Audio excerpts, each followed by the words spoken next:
triángulo sagrado, que es con los hermanos.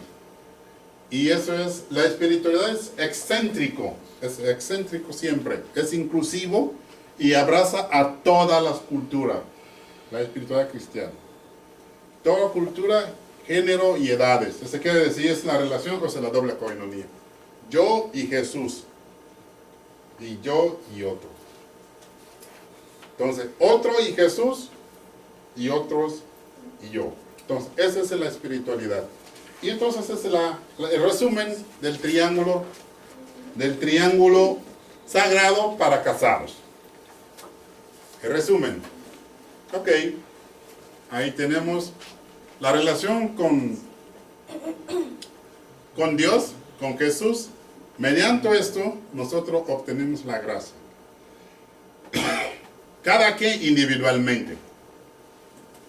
Entonces, si cada uno individualmente está en relación con Dios, se va a notar en la práctica de virtudes.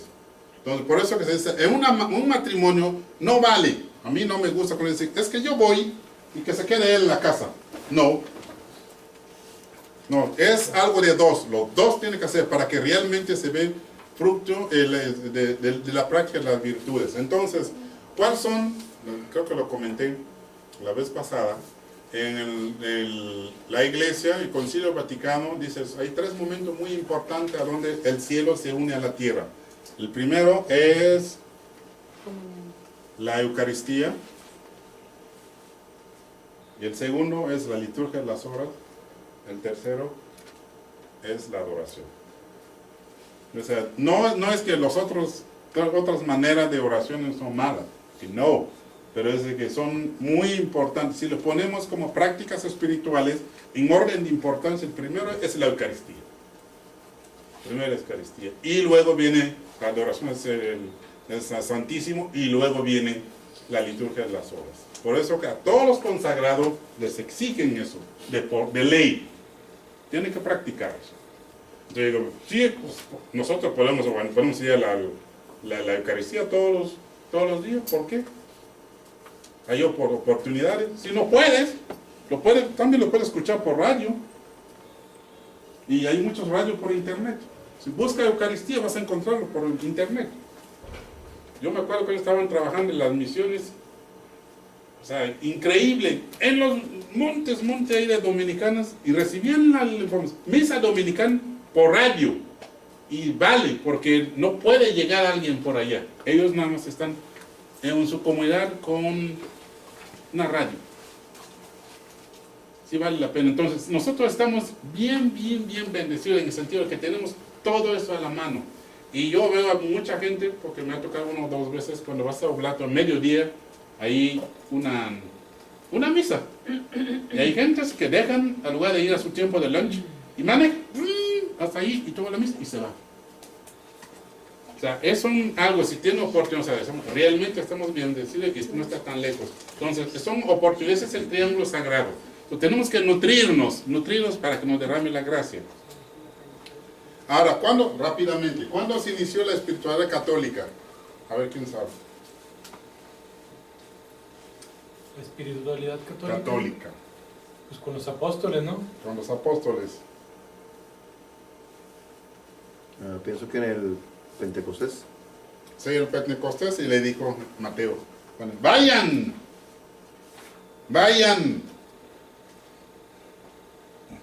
prediquen y lo bauticen en nombre, y yo estaré con ustedes hasta el fin del mundo. Ese es formalmente. Jesús empezó y resucitó y todo, pero hasta la resurrección los discípulos no entendían todavía. Pero un momento de que, bueno, le voy a enviar el Espíritu para que les ayude a avanzar. Y ahí es el punto de partida. Entonces, todo lo que estamos viviendo ahorita viene de por ahí. Y luego, ¿qué pasó?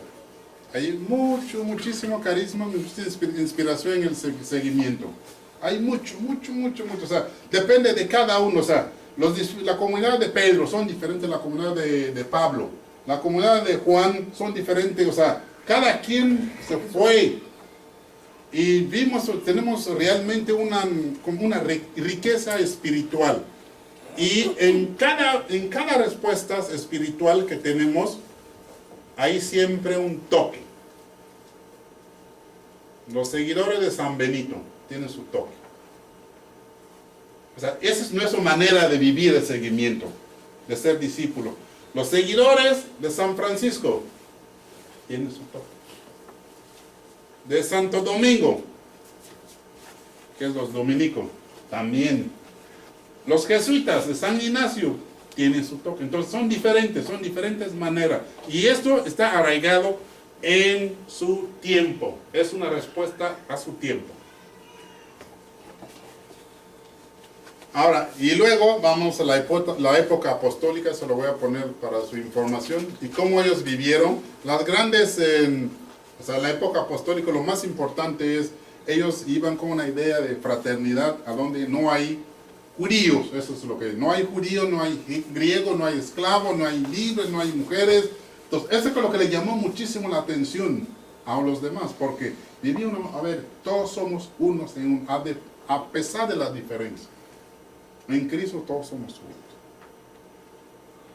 Ahora, los valores cristológicos, en la época ese de martirio, cuando la iglesia era todavía perseguida, los valores cristológicos es el martirio. Le daba mucha importancia al martirio. Daba mucha importancia a la virginidad. Y daba mucha importancia al matrimonio místico. Matrimonio místico debe lograr el nivel místico de su unión. Entonces, para lograrle, entonces ya te hablan de ascetismo, la castidad, sacrificio para el Señor.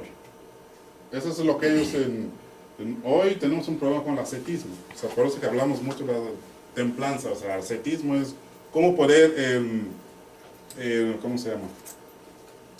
No estar envuelto en el materialismo. O sea, reducción de qué es lo que es importante. O sea, a veces uno que, ¿por qué están sufriendo? Hay que controlar lo que tú quieres ver, hay que controlar lo que tú comes. Y la edad apostólica, eso es más o menos. Entonces vamos a ir rápidamente. La edad apostólica es la iglesia de los martirios. O sea, cuando ya el último apóstol, se considera que Juan, el último de los apóstoles, murió de 101 a 303 con el edicto de Milán. El edicto de Milán es cuando Constantino decidió reconocer a la iglesia católica, que era la iglesia perseguida, como iglesia oficial. Entonces los cristianos ya se abalacharon a acaparar las sinagogas judías. Ya podían rezar abiertamente. Entonces, pero al mismo tiempo, es una fecha, para mí es una fecha no muy bendita, esa fecha. Porque se empezó a darse dos tipos de cristianismo. Los que querían una época, o sea, una vida de mucho fervor, como la época de martirio, empezaron a retirar. Entonces ya empezó la época del monasterio. Vamos a retirarnos, porque se da otra vez de los cristianos light. Entonces ahí es a donde, y la iglesia de nosotros pasó por muchas cuestiones históricas, por eso que surgieron muchísimas espiritualidad, porque es una respuesta a algo que pasaba en la iglesia. Entonces, esos son, a grande rasgo, algunas etapas. La época de los monasterios es después del edicto de Milán. Entonces tú tienes a San Agustín, a San Benito. Y luego viene a Santo Domingo por el siglo X, por ahí, que crea los dominicos. Entonces, de acá, este es más o menos en el siglo 3, 4, 5. Y acá más o menos en el siglo X. Son 5 siglos donde la cristianidad fue dominada por los monasterios en Europa. Monasterio. Y acá vienen los dominicos, porque había muchos herejes en Europa. Entonces, Santo Domingo dijo, no, vamos a contradecir. Entonces yo voy a formar doctores de la ley. Los dominicos, los monjes dominicos son uno de los, ¿cómo dicen? Eruditos. Todos son doctores en teología, en exégesis, lo que tú quieras. Y eso es lo que él pensó. Vamos a crear un grupo de gente que vayamos realmente Ok, esa es una respuesta a las herejías. Y luego, entonces estamos a la época de Francisco de Asís. Aquí es una época de mucha corrupción en la iglesia, muchísimo. Y el papado, desgraciadamente es la iglesia, el papado estaba a mano de los ricos. Y ellos empezaban a poner quién era. Y muchos de los papas eran, incluyendo a San Gregorio, empezando por ahí, eran hijos de obispo. Entonces eran los ricos. Entonces en un momento dado había dos papas. Los otros se rebelaron, porque pues, nada más eran los ricos que ponían, sobre todo los ricos de Italia y Francia. Entonces se rebelaron, crearon otro papado durante 200 años, en Avignon, en Francia. Porque el papa de la sucesión se fue a Francia, porque había grupos de poderosos que impusieron otro papa. Entonces mucho tiempo hubo dos papas, hasta que Urbano, con Santa Catalina o lo que sea, que le pidió al papa. O sea, entonces ya, se regresó. Entonces esa es la época de Francisco. Y luego viene la época de San Ignacio de Loyola. O sea, y luego, de nuestro tiempo, tenemos a San Padre Pío. Entonces así si me preguntan, ¿qué son los grandes santos de la iglesia? Son San Agustín, San Benito, Santo Domingo, San Francisco, San Ignacio, San Padre Pío. En medio hay muchísimo. En medio hay muchísimo otros santos, pero esos realmente son los grandes místicos. Ahora, ¿por qué? ¿Por qué tenemos que estudiar? Por eso le digo, bueno, no podemos estudiar tanto, es muchísimo. ¿Por qué tenemos que al menos ver películas de los místicos? Pues la respuesta es esta. Si punts cur non ego. Eso quiere decir, si ellos, que son seres humanos, lo pudieron hacer, ¿y por qué yo no lo puedo hacer? Si San Francisco, que nació en la opulencia, lo pudo hacer, ¿y por qué yo no lo puedo hacer? Eso es lo que ellos o lo que el amigo ha podido hacer, yo lo puedo hacer. La clave es saber pedir. En mucho tiempo no sabemos pedir.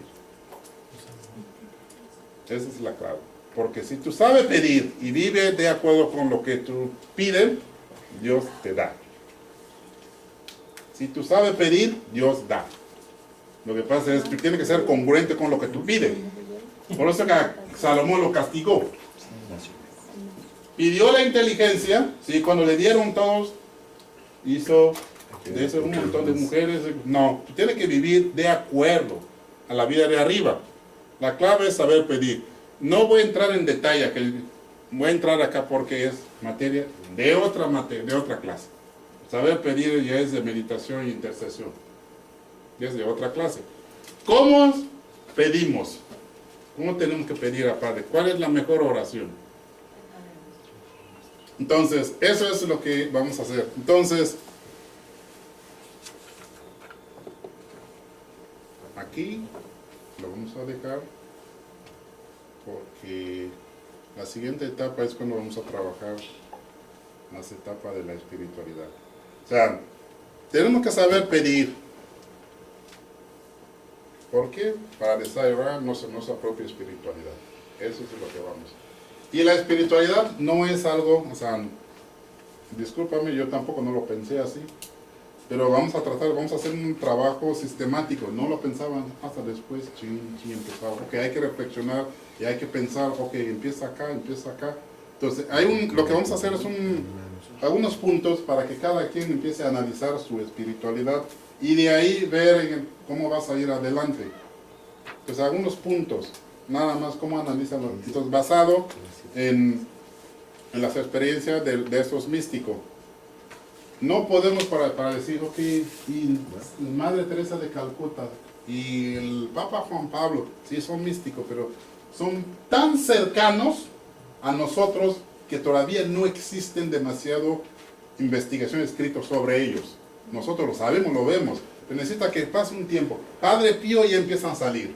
Entonces, que no es un grande del siglo XX. Del siglo XXI no sabemos todavía, porque son muy contemporáneos a nosotros. También las épocas eran diferentes, ¿no? Sí. Entonces son muy contemporáneos. Algunas personas, bueno, ahorita nosotros tenemos mucha información del Padre Pío, se ha analizado, pero el Papa Juan Pablo apenas, en 2000 se murió, entonces apenas. De la Madre Teresa todavía apenas. Entonces necesitan ahondar un poquitito más. Y al final ellos están basados en los anteriores, Los anteriores. y le pusieron otra capa, pues, ¿no? Así es. Pero, O sea, a lo que yo voy es que nosotros los católicos no adoramos a los santos, como dicen los hermanos separados. Los santos, esos místicos, nos sirven de ejemplo a imitar, nada más. Ellos imitaron y nosotros también vamos a inspirarnos. Y no tiene idea que esas películas que ven, véalo, no tiene idea, de una manera u otra te afecta. Ay, chini, estoy aprendiendo algo, viendo la vida de ellos, de una manera u otra. ¿Dudas? ¿Preguntas? Ok, quiero dejamos, vamos a hacer un break, 5 minutos. Espérame, no se vayan. No, los breaks son de 15. No se me vayan. 5 minutos y luego vamos a ir le voy a dar las copias. Algunos ya tienen su libro. Mira, ¿No lo mandas a pedir? vamos a seguir esto.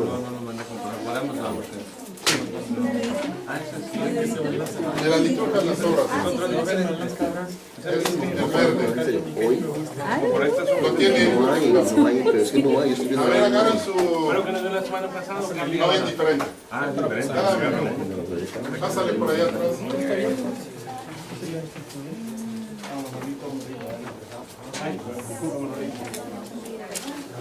Yo tengo ya el No.